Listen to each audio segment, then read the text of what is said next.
installed winch for the tractor.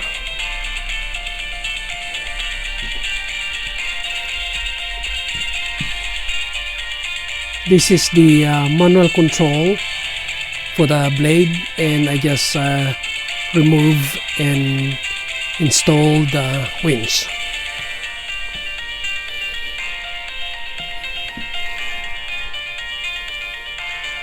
I installed 1,500 pounds winch.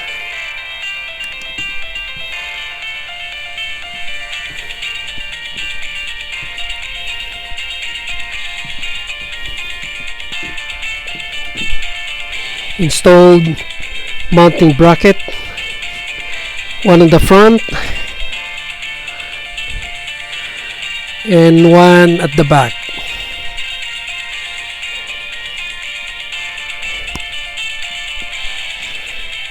And mounting bracket on the top for winch.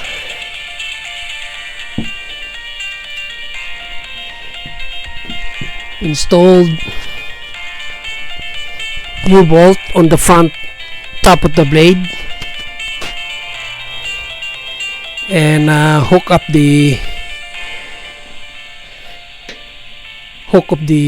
winch.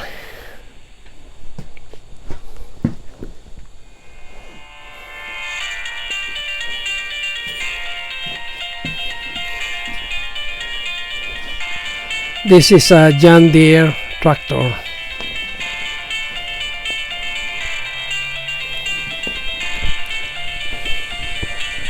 For the power supply, there are two terminals for the winch, one negative and one positive. I hook up up and down switch and hook up into the battery.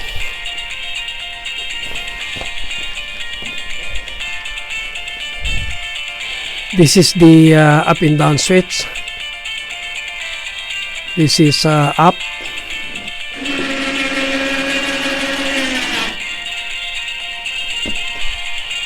And this is down.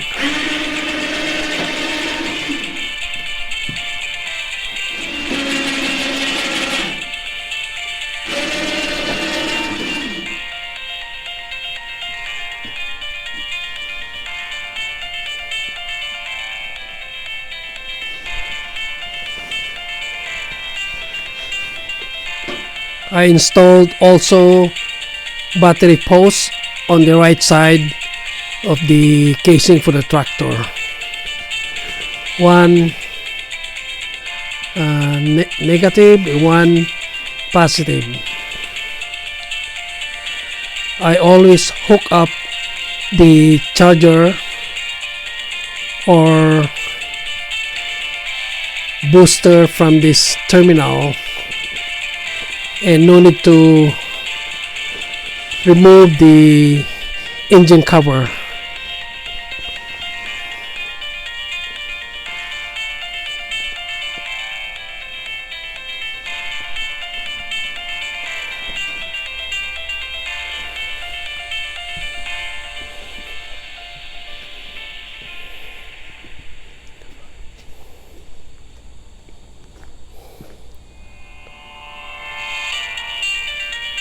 I hope you enjoyed watching this video. Please subscribe and share.